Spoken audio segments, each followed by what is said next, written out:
General McCaffrey, I want to get your take on what we've been witnessing just the last few minutes. And again, I think it's just important to underscore what we've been saying just at the top and what Keir was talking about as well, that this is, if this is it, it's not much.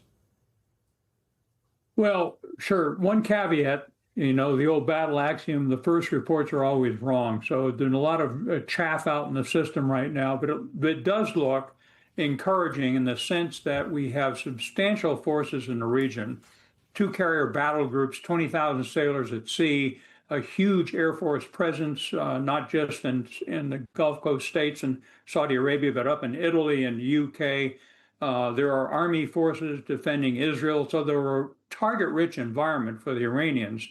So far, they have apparently chosen to telegraph a modest attack, which, of course, could have resulted in significant casualties. I was in the Gulf War. We had one Scud missile get through and hit a warehouse with some wonderful young National Guard soldiers, and it was a catastrophe. So we should never denigrate the danger of a few missiles. But I think what we're hopeful for is Iran gets an off-ramp, gets back to negotiations, gives up their aspirations of 46 years to eliminate Israel as a nation. Since 7 October, they have lost their proxies largely, lost their air defense system. Their internal population, many of them despise this theocratic dictatorship. They have no allies, to include Russia, that will intervene. We want them to get back to the negotiating table and give up the aspirations for a nuclear weapon.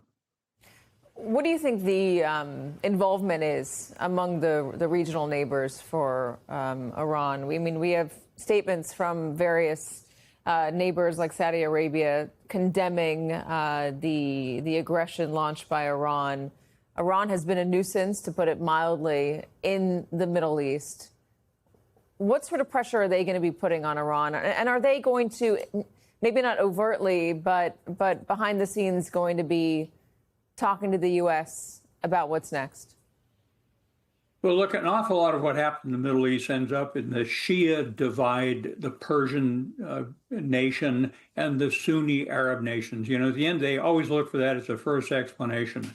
I think there's widespread agreement among experts. I've been in and out of this region for years, that the Sunni Arab countries, meaning the Gulf Coast states, Saudi Arabia, Egypt, and Jordan principally, would welcome a massive attack that ends Iranian nuclear ambitions, without which, if they achieve nuclear state status, we'd find that the Saudis wanted to go nuclear, and perhaps the Egyptians. So they're basically in private adamant that they don't want Iran to achieve their purpose here. They're the major fomenter of dissension, of attacks, terrorism in the Middle East and globally.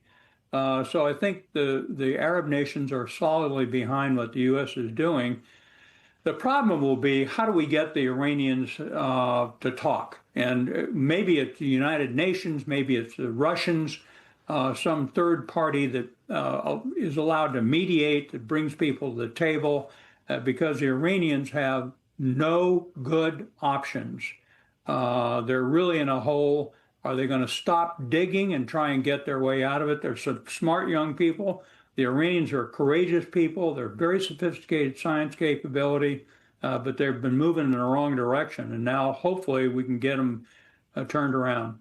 Yeah, and General, there's not clear evidence that the strikes did destroy the Iranians' nuclear capabilities. There is some reporting out there that maybe the Iranians moved their enriched uranium from sites like Fordo in the days ahead of these strikes. The uranium can fit in a few suitcases, and they could move it out of Fordo. It's in underneath a mountain over there, but they could have moved it to another location. How does the U.S. figure out?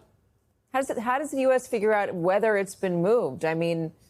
This has been difficult for even, international monitoring organizations, which, by the way, only discovered Fordo themselves it wasn't something that the Iranians were talking about publicly. They were trying to hide that. So how do you verify that the nuclear program has been as diminished as the U.S. and Israel would like it to be?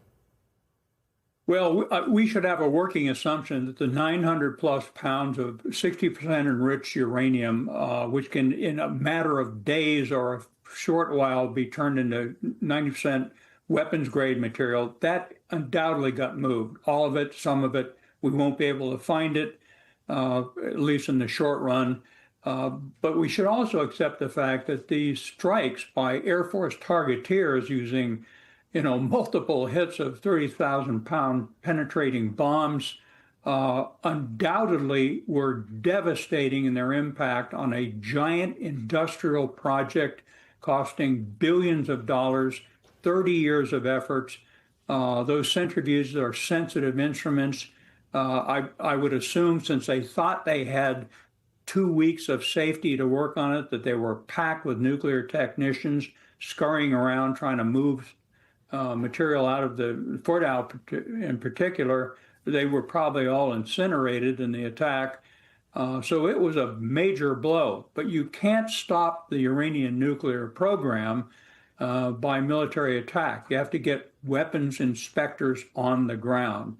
So that's the outcome that we need to pursue now.